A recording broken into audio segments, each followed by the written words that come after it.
Yo les gars, bienvenue sur MVP Foot. MVP Foot c'est quoi? C'est une chaîne YouTube du football ivoirien, local, international, on parle de tout le monde. Donc on commence. On commence par Wilfried Zaha. On a une rumeur sur Wilfried Zaha. On dit que on a une absence remarquée de Wilfried Zaha dans la récente sélection de Jean-Luc Gasset. Voilà. On sait que Jean-Luc Gasset n'a pas appelé Wilfried Zaha. Donc les gens, même si Jean-Luc Gasset n'a pas fait de, comment on appelle, comment on dit, il, il n'a pas fait de conférence pour expliquer. Il y a des gens qui ont, ils sont allés fouiller, puis ils ont dit. Donc, c'est les on dit. Donc, je vous dis les on dit, puis on va débattre de ce on dit. Ils disent que il n'a pas été sélectionné parce que c'est une décision délibérée des sélectionneurs. En réalité, c'est le joueur lui-même qui a exprimé le souhait de ne pas participer à cette trêve internationale qui marquait le début de l'éliminatoire 2018. Donc, on dit, Zaha lui-même qui a dit que non, lui, il va pas, comment on dit, il va pas venir. Donc, tout d'abord, on dit qu'il est mécontent de sa performance qui est décevante. Donc, lors des derniers rassemblements, on sait que son bilan en équipe nationale est, d'après les gens de Mollet, familique. Voilà, ça veut dire très faible. Donc, et puis aussi, lui, quand il est venu, il s'est plaint. Donc, il y a des plaintes qui n'ont pas été prises en compte. Donc, on dit, par exemple, il est fatigué, les gens, il est fatigué du chauffeur, de la nourriture, et puis on dit des autres coéquipiers aussi, il a eu sa casse du joueur parce qu'ils disent que non, les gars, ils se fâchent trop, ils se prennent trop. Donc, et on dit qu'il est arrivé en Turquie, il a contacté un ancien international ivoirien pour expliquer le comportement du chauffeur du cas des éléphants, dit qu'il conduit mal. Ensuite, la faible qualité technique de ses joueurs, de ses coéquipiers. Ensuite, quoi encore? Il y a tellement de choses. Et puis, il veut faire une pause en fait, c'est sa carrière internationale. Donc, bon, voilà tout ce qui se passe avec notre tonton Wilfried Zaha. Donc, je ne sais pas si c'est vrai ou c'est pas vrai. Mais bon, c'est dans la vie, quand tu aimes ta patrie, il y a des choses, tu ne dois pas tenir compte en fait. Voilà, tu es venu te battre pour un pays, tu n'es pas venu pour te jouer des stars. Donc, si c'est vrai, c'est pas bon. Si c'est pas vrai, tant mieux alors. Voilà. Donc, chers amis, que pensez-vous de cette situation de Wilfried Zaha?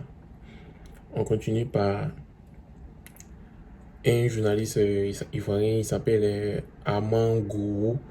Il dit que l'un des défis auxquels l'équipe de Côte d'Ivoire est confrontée, c'est la résolution du problème de finition. Donc, quand il dit résolution du problème de finition, c'est quoi? C'est-à-dire les Ivoiriens ne marquent pas beaucoup de buts. Et puis, il dit que non, Jérémy Boga ne possède pas cette qualité. Donc, je ne sais pas si les tontons, lui, il ne regarde pas les matchs qu'on regarde à la télé de OGC Nice avec Jérémy Boga. Donc, je pense que il n'a pas lieu de faire ce genre de tenir ce genre de propos en fait. Je ne sais pas s'il veut qu'on parle de lui, mais il n'a pas lieu de tenir ce genre de propos parce que Jérémy Boga, en plus d'être passeur, il est buteur. Donc je pense qu'il va faire énormément de bien à Sébastien Haller. Donc moi, c'est mon point de vue. Et qui pensez-vous? Est-ce que Jérémy Boga va faire du bien à Sébastien Haller lors des différentes rencontres? Voilà. Et puis on continue par nos joueurs qui sont, comment on appelle? Qui sont venus en sélection, ils sont rentrés, ils ont commencé à s'entraîner. Et les Ivoiriens disent que quand ils mettent une photo, par exemple, s'ils mettent une photo où ils sont en train de, comment on dit, faire la musculation, on dit, ah, ils sont en train de faire la musculation pour ne plus faire de matchs nuls. Ils font des entraînements pour ne plus faire de matchs nuls. Donc, on est vraiment fatigué des défaites et des matchs nuls. On a besoin des victoires et puis on a besoin de bonnes victoires. Donc, cher ami, contre les Seychelles, je ne vais pas trop pronostiquer, parce qu'il y avait pronostiqué contre le Lesotho, j'avais dit 10-0. Moi, je préfère 3-0 pour commencer, voilà. Sobrement, pour pas avoir la grosse tête. Encore sur, comment on appelle le journaliste, qui, Amango, il dit que Mathieu est un joueur jeune prometteur, bien que ses centres manquent d'intelligence. Par conséquent, cela lui laisse encore des opportunités à Nicolas Pepe et Wakwasi être sélectionné à la CAN. Bon, c'est vrai, l'entraîneur a dit que non, lui, il va sélectionner les personnes qui sont en forme dans leur club, les personnes qui prouvent en fait. Voilà. Donc, si c'est fait, comme si c'était deux poids, deux mesures, parce qu'il y a des joueurs qui sont remplaçants et il y a des joueurs qui sont appelés, il y a des joueurs qui ont des faibles, comment on appelle, statistiques qui sont appelés. Donc, si c'est fait, il y a beaucoup de joueurs qui sont en forme actuellement, on pouvait les appeler, mais je pense que l'entraîneur aussi veut créer un groupe, comment on appelle, homogène. C'est-à-dire un groupe dont les gens les connaissent depuis un peu plus longtemps. Donc c'est pour ça qu'il appelle certains joueurs comme Omar Diakité avec son faible, son faible nombre de buts et de passes décisives en club.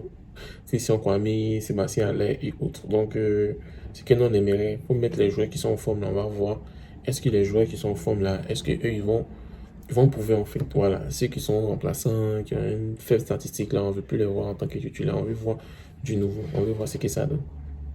Voilà. Donc, il y a des gens qui ont supporté de Drogba, qui ont critiqué Cyril Domoro, et puis Cyril Domoro aussi, il a répondu. Voilà, donc moi je pense que on dit l'équipe nationale de Côte d'Ivoire, c'est toute la Côte d'Ivoire.